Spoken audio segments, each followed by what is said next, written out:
O Êxodo, capítulo 15, por favor, você pode abrir lá.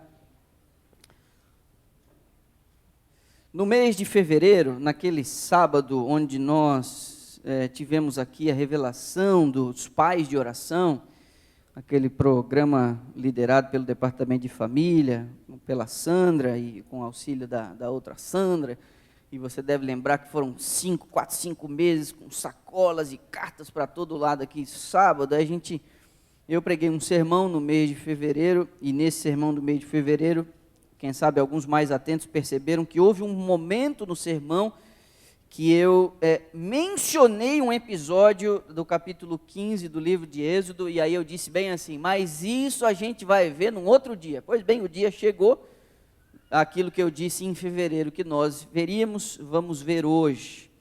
Êxodo capítulo 15, este é um episódio dentre os muitos registrados que assinalam a caminhada dos hebreus entre o Egito e a terra prometida em Canaã. Vou pedir para que você acompanhe comigo a leitura a partir do verso 22, mas eu vou convidar você uma vez mais a inclinar a sua cabeça e nós vamos fazer uma oração. Senhor Deus e Pai, humildemente nós te pedimos que nessa hora o Espírito de Deus possa cumprir o papel que Ele mesmo disse que faria. Ele revelaria a nós o pecado, a justiça e o juízo. O próprio Cristo, ao prometer esse dom precioso, disse que o Espírito não falaria de si mesmo, mas diria todas as coisas a respeito do Messias, do Salvador.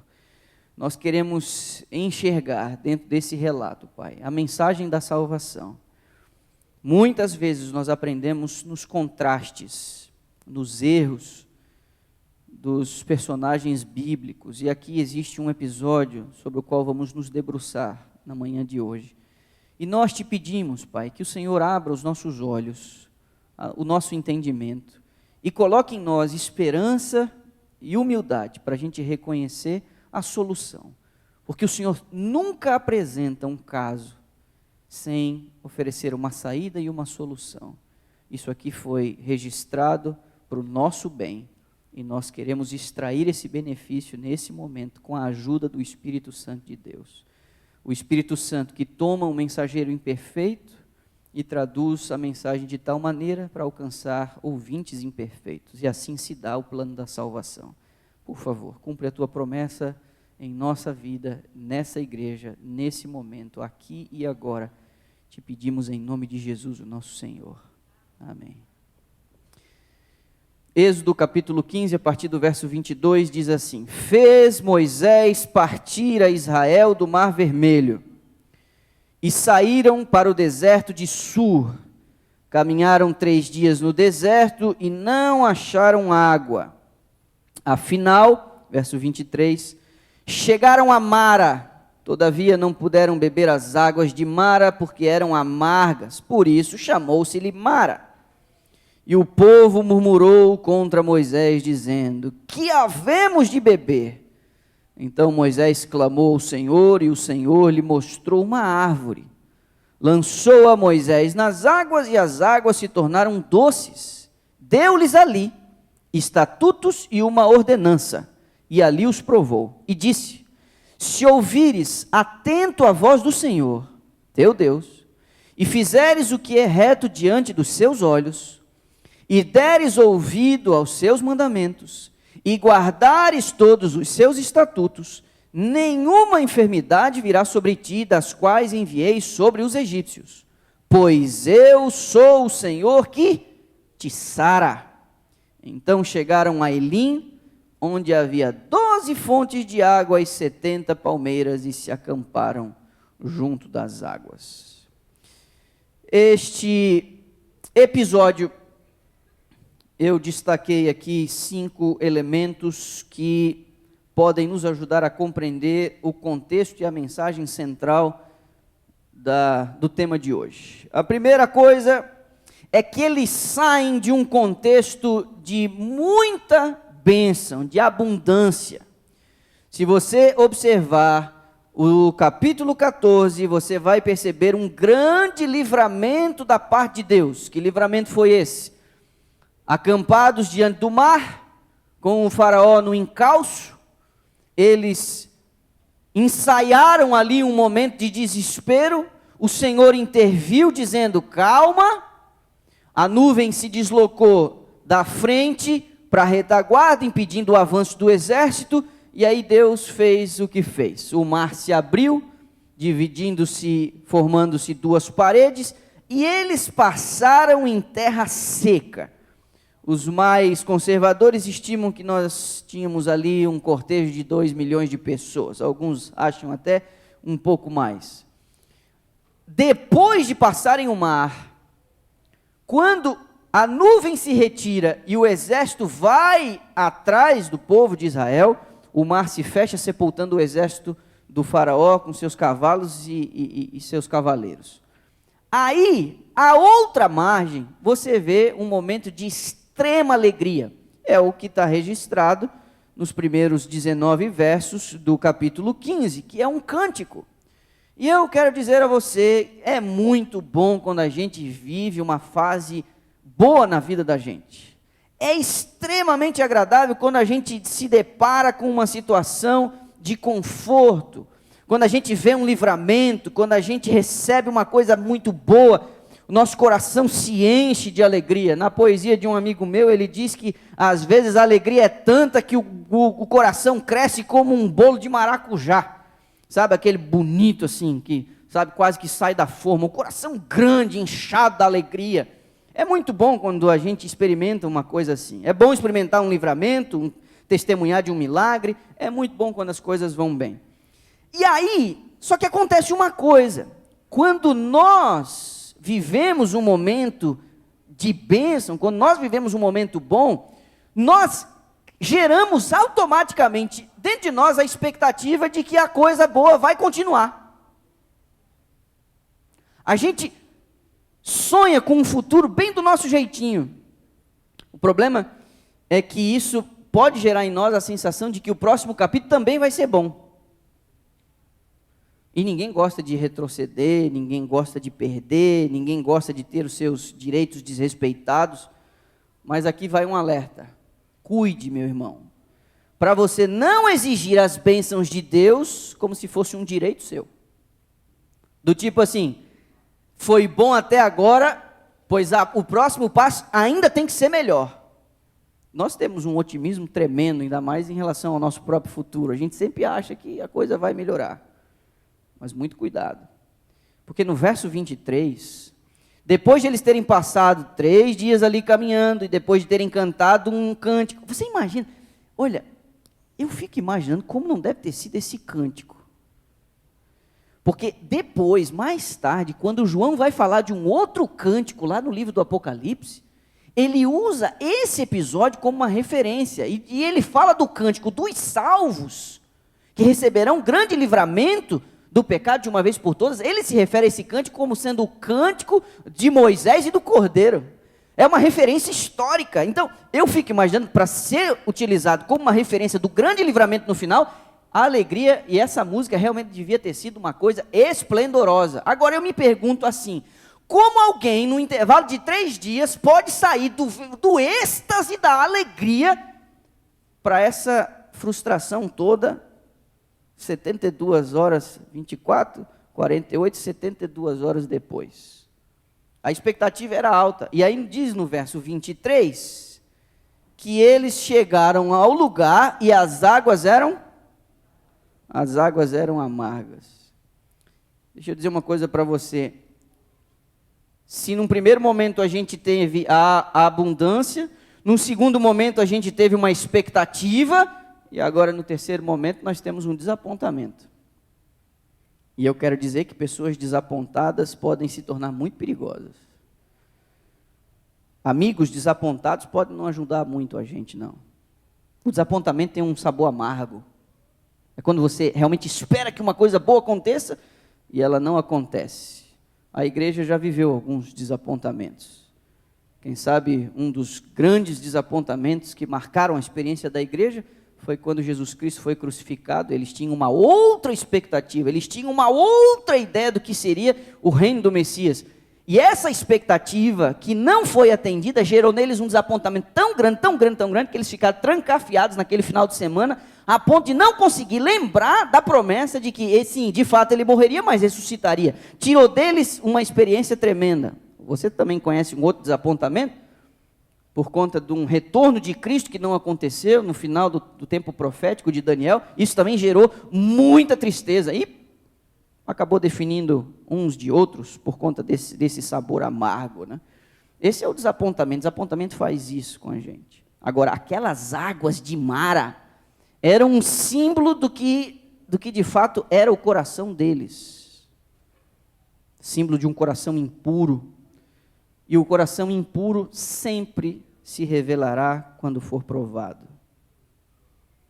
E eu já fiz essa pergunta aqui outras vezes. Como é que a gente reage quando a gente não tem as nossas expectativas atendidas? Como que a gente reage? Já mencionei, inclusive, na semana de oração aqui em março, que às vezes nós agimos como bebês chorões. Quando as coisas não saem do nosso jeito, a gente bate com os pés no chão e começa a choramingar, e essa realmente não é uma opção válida para aqueles que estão amadurecendo na sua caminhada cristã. E aí, como eu disse, esse desapontamento, ele normalmente leva as pessoas, na sua amargura, a achar um culpado. A gente precisa achar um culpado quando a gente está frustrado. E adivinha quem foi o culpado? Agora, Ellen White ela não se demora muito para falar desse episódio em Mara. Eu não sei porquê, pelo menos no seu livro, no comentário que ela faz do Pentateuco, que é o livro Patriarcas e Profetas, ela não se demora mais do que 2 ou 3 parágrafos para falar desse episódio aqui, mas uma coisa ela diz que quando o povo estava andando às margens do mar, tendo já os corpos do exército de Faraó ali, sendo jogados na praia com cavalos e as carruagens, ela diz que o povo continuou cantando pelo livramento e foi indo embora. Só que ele, por conhecer a região, sabia que eles passariam por Mara. Ele sabia dessa água que era amarga. Ele sabia. E já tinha o seu coração preocupado por aquilo que poderia acontecer. E de fato, foi o que aconteceu. E quando chegaram lá, com a expectativa elevada, se desapontaram. E aí aquele coração, que era o símbolo da própria água amarga, imprópria para consumo, se volta contra o líder. E eles começam a espraguejar, e aí aquele coro do corvo, como a gente já mencionou aqui, é aquele coro do corvo de reclamações, dizendo que seria melhor se a gente tivesse ficado, seria melhor porque lá tinha isso, lá tinha aquilo. O problema é que ao se voltarem contra Moisés, eles esqueceram que o guia, o verdadeiro comandante daquela expedição era o próprio Deus, simbolizado na nuvem. Foi a nuvem que os conduziu até Mara. E eles perderam isso de vista.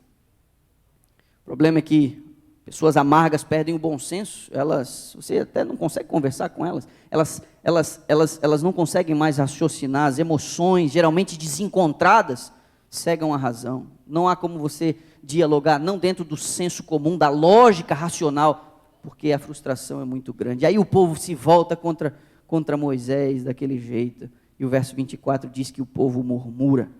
É o que eu poderia classificar como o 4º estágio e penúltimo estágio aqui, o estágio da reclamação. O problema é que a murmuração nos torna vulneráveis. E aqui, irmãos, você deve ter reparado no texto que a Paulinha leu, no Salmo 141, alimentar sentimentos ruins é um grande perigo para a gente.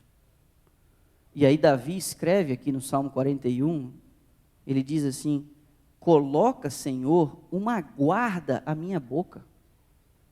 Vigia a porta dos meus lábios. Que pedido, não? Eu acho que essa é uma oração muito pertinente, porque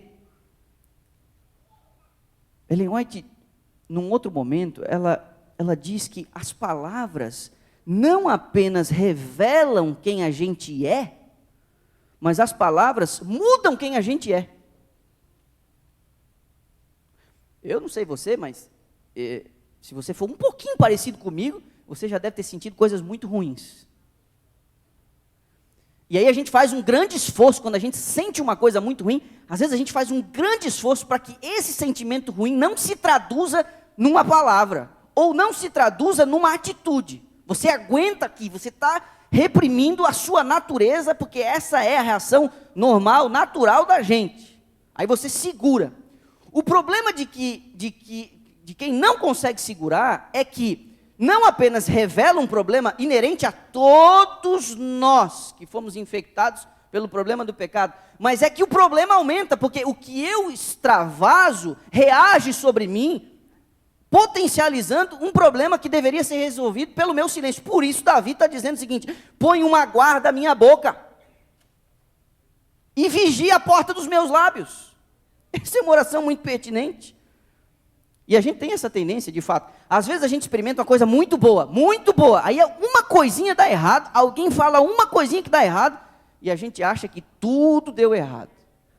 Isso não é verdade? Eu ouvi uma palestra de um psicólogo alguns anos atrás, e quando ele disse isso, eu disse: uau, é de fato isso mesmo. A nossa tendência é de generalizar a parte ruim. Aí, a gente torna uma opinião contrária, isolada, como a opinião de todo mundo, e às vezes a gente superdimensiona os aspectos negativos de uma situação. O problema é que, nesse episódio, Deus foi desonrado. Por que Deus foi desonrado? Porque poucos dias tinham revelado o poder extraordinário de Deus quando tirou o povo do Egito, daquele jeito que tirou. Foram vários os golpes que ele deu contra a idolatria, vários os golpes que ele deu contra os deuses, as divindades falsas, dizendo o seguinte: eu sou o Deus verdadeiro, eu sou o Deus que cuida, eu sou o único Criador dos céus e da terra. O povo teve evidência por evidência, porque sim, o povo tinha se misturado com a idolatria de um jeito que, pela lógica que reinava lá, era o seguinte: se o Deus de vocês é o Deus verdadeiro, por que vocês são os nossos escravos? Então o povo olhava com uma certa desconfiança para o próprio Deus a quem eles serviam, achando, para alguns, pelo raciocínio lógico, que o Deus dos egípcios era maior do que o Deus de Israel. Só que nas pragas, Deus está dizendo o seguinte: não, meus irmãos, não, só existe um Deus verdadeiro. Aí Deus vai fazendo o quê? Praga por praga, ele vai dizendo: esse aqui é falso, esse aqui é falso, esse aqui é falso, esse aqui é falso, falso, falso, falso, falso. Deus vai quebrando todo mundo. E por último, o faraó, que era considerado um Deus, e o seu filho, herdeiro do trono, também considerado um Deus, a encarnação de um Deus, morre porque não confiou no livramento que vinha de fora. Sim, foi uma desonra essa reclamação a Deus, porque eles ignoraram os efeitos das pragas e ignoraram o que havia acontecido 3 dias antes. O mar tinha... Eu fico pensando, rapaz, às vezes quando eu leio a Bíblia, eu fico pensando se eu estivesse lá, caminhando por entre o mar, 2 paredes, uma de cada lado, aquela gente toda cantando, aquele negócio todo, aí vai a música, eu fico pensando, com quem eu estaria depois dessas 72 horas do mar? Eu não sei você, mas eu realmente fico me perguntando, onde eu estaria? Eu fico me perguntando, no pátio do templo, quando eles disseram assim, crucifica-o, crucifica, onde é que eu ia estar? Naquela sexta-feira, onde que eu ia estar? Quando Estevão foi apedrejado, e Paulo, um zeloso homem da igreja, segurando a roupa de quem estava atacando pedra, onde que eu ia estar naquele dia? Eu fico me projetando para dentro do texto bíblico, eu fico. No funeral de Lázaro, as irmãs chorando, e ali o pessoal da casa ali e tal, onde que eu ia estar? Eu ia ser um daqueles que ia falar assim, curou o cego, curou o aleijado, será que se não tivesse aqui, será que não tinha resolvido isso e tal? Eu fico me perguntando onde eu estaria, e onde eu estaria nesse episódio aqui, porque os meus lábios iam estar secos, o meu cantil ia estar vazio, os meus pés iam estar doloridos, tinham sido 3 dias difíceis de caminhada, eu estaria, se eu tivesse um filho de 7 anos dizendo, eu quero água, eu quero água, eu quero água. Onde eu estaria aqui, depois dessas 72 horas? Sim, eu vi o mar abrir, eu passei no meio dele, mas onde eu estaria aqui, quando a sede batesse? Olha, as chances são muito grandes. As chances são muito grandes de que eu estivesse no meio dessa multidão reclamando. As chances são muito grandes. Eu quero ser honesto com você. O problema é que a gente precisa desenvolver essa confiança em Deus. A gente precisa lembrar das intervenções de Deus. Você tem seus próprios êxodos, você tem seus próprios livramentos, você tem as suas próprias intervenções. Onde Deus interviu em sua vida? Onde? Quando que Ele te deu um livramento? Quando que Ele respondeu uma oração? A gente precisa voltar a esses momentos, porque esses momentos nos ajudam a desenvolver confiança em Deus no próximo capítulo. Houve um momento muito difícil da minha vida com minha esposa, numa situação extremamente complexa. Nos deparamos com uma situação e o chão, ficamos sem chão, um para o outro. Ela me olhava em busca de uma resposta e eu não tinha resposta para dar. Eu não tinha nenhuma resposta para dar. Eu não tinha uma palavra para dizer. E nós nos olhamos sem chão. A única coisa que me podia vir à cabeça é: eu não posso desonrar o Senhor com a falta de fé. Não sei o que eu vou fazer, mas eu não posso desonrar o Senhor com a minha falta de fé. A gente precisa desenvolver isso, reclamando as promessas de Deus. E aí eu vou para o último ponto, para a gente poder encerrar. É a questão da provisão. Sim, revisando para que você não esqueça. O primeiro momento foi o momento da abundância. Tudo estava indo muito bem. O segundo momento da expectativa. O terceiro do desapontamento. O quarto da reclamação. Mas o quinto vem do livramento, é a provisão de Deus. E eu quero dizer a você, a graça vem quando os recursos naturais se esgotam. Verso 25, Moisés diz que Deus pôs o seu povo à prova. Foi Ele quem os conduziu pelo caminho do deserto. Ouça o que eu vou lhe dizer. Tem coisas, meu irmão, tem coisas que Deus quer fazer em nós, e Ele não vai conseguir enquanto a gente estiver bem empregado. Não, eu não estou profetizando aqui a desgraça para a sua vida, não, de forma nenhuma. Mas tem coisas que Deus só vai conseguir fazer em nós quando a gente não tiver dinheiro sobrando, quando a gente não estiver esbanjando saúde, quando a gente não estiver cercado de amigos. Tem coisa que Deus só vai conseguir fazer em nós quando a gente não confiar em nós mesmos.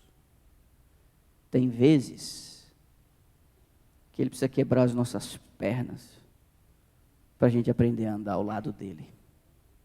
O momento em que Paulo mais viu foi quando ele ficou cego, já pensou? O momento em que Moisés mais estava apto a liderar o povo era quando ele já achava que não tinha mais força. Às vezes é assim. No verso 26, Deus expressa aqui um desejo: eu não quero que vocês sejam como os egípcios. Porque no momento da crise, olhe para mim e preste muita atenção no que eu vou lhe dizer. Eu e você temos fé num Deus todo-poderoso.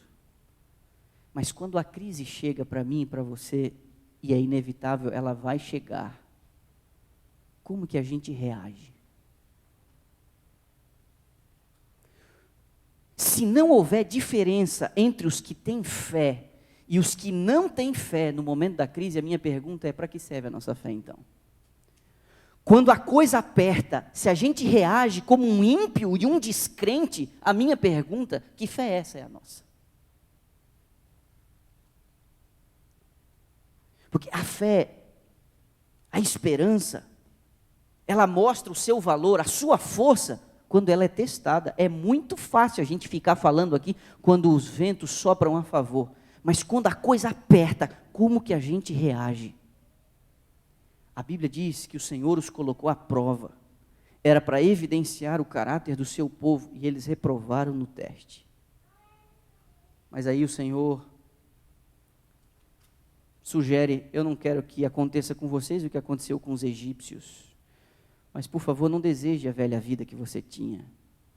E aí Ele põe estatutos e ordenanças e mandamentos. Deus instrui o seu povo às margens das águas de Mara. Agora o mais incrível foi a solução.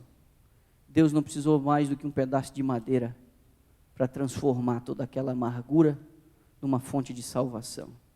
Que fantástico! Você consegue perceber? Deus não precisa mais do que um pedaço de galho para transformar uma vida amarga numa vida que jorra bênçãos. Deus não precisa mais do que um pedaço de madeira. E aí, ao refletir sobre isso, eu fico pensando: sim, Foi com um pedaço de madeira que Ele tirou a grande amargura da nossa vida. Nós estávamos condenados, eternamente condenados. Mas para tornar puro o nosso coração, Ele também se utilizou de um pedaço de madeira que foi colocado em forma de cruz, onde seu Filho foi pendurado. E quando a cruz toca a nossa vida, a gente se torna uma fonte. Nesse toque do Divino Mestre, nossa vida amarga será substituída por uma vida que jorra para a vida eterna. Meu irmão, experiências amargas são inevitáveis, mas a Bíblia diz que Ele é o Deus que nos sara. Deixa eu fazer uma pergunta para você. Existe algo que tem tornado amarga a sua vida? No último mês de abril, nós ouvimos um sermão aqui, no final de semana do Love Coaching, uma história de alguém que alimentou a amargura por um longo período, um problema matrimonial, que estava secando os ossos, a pessoa morreu pela amargura. Isso seca os ossos, rouba a alegria, tira o colorido, isso adoece as pessoas. E muitas vezes a amargura se dá porque a gente tem uma expectativa de que algo aconteça, de que Deus faça de um determinado jeito, de que o cônjuge faça ou se torne uma coisa que ele não é, que os filhos mudem de vida, que o emprego possa ser melhor, que eu consiga sair do aluguel, que eu consiga, sei lá, nós temos uma lista de desejos, e às vezes a gente se apega a esses desejos, e quando esses desejos não se realizam, a gente vai colecionando amargura e mais amargura, tornando a nossa vida estéril, difícil, ruim, insípida. O problema é que nós, que somos chamados pelo nome de cristãos, geramos uma expectativa no mundo de que nós somos uma fonte de bênção, porque nós um dia aceitamos a salvação, e como nós um dia aceitamos a salvação, somos uma fonte de bênção. O problema é que quando as pessoas estacionam ao lado da nossa fonte, e elas vão beber de nós, nossa vida é amarga, e a gente não consegue dar aquilo que Deus gostaria de dar através de nós. Esse é o grande problema. Mas, nesse episódio, um pedaço de madeira resolve. Minha pergunta: você quer se tornar uma fonte de bênção? Você quer gerar prazer nas pessoas que estacionam à sua volta? Seus lábios, você gostaria de que Deus colocasse um guarda na porta de sua boca? Uma guarda na porta dos seus lábios, para que daqui saíssem coisas boas? Eu quero dizer a você, não podemos dar um curso natural às nossas tendências, porque a nossa fonte está poluída. Mas o Senhor, através de seu Filho, é o Deus que nos sara. Não é fantástico isso? É o que a Jane vai cantar agora. A música que ela vai cantar é exatamente o que o texto está dizendo. Eu sou o Deus que te sara. Que essa canção possa nos ajudar e nos incentivar nessa hora, tocando ainda nosso coração, da chance que o Senhor nos dá de purificar a fonte da nossa alma, através de Jesus Cristo, seu Filho amado.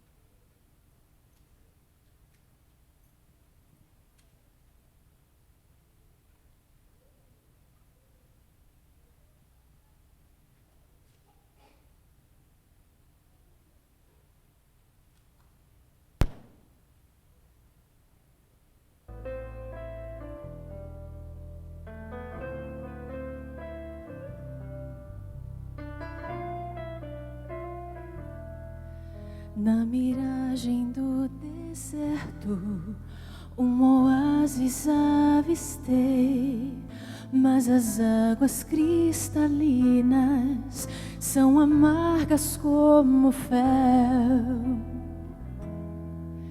Aparências que me enganam, a esperança não valeu. Quando o sonho se acaba, minha sede é mais cruel. Mas Deus é o Senhor que me sara. As fontes da minha alma Ele restaura. Faz um milagre a cada dia, transformando a minha vida em ricas fontes de água águas vivas, doces como mel.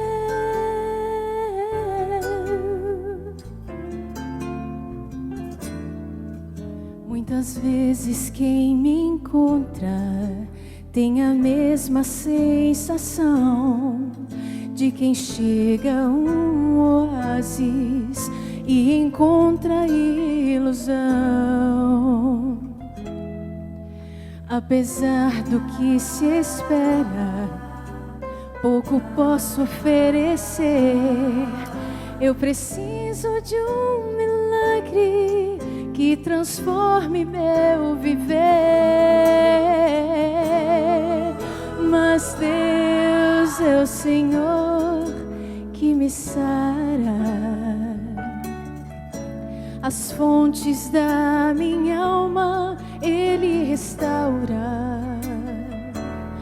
Faz um milagre a cada dia, transformando a minha vida em ricas fontes de águas vivas, doces como mel. Mas Deus é o Senhor que me sara. As fontes da minha alma Ele restaura. Faz um milagre a cada dia, transformando a minha vida em ricas fontes de águas vivas, doces como mel.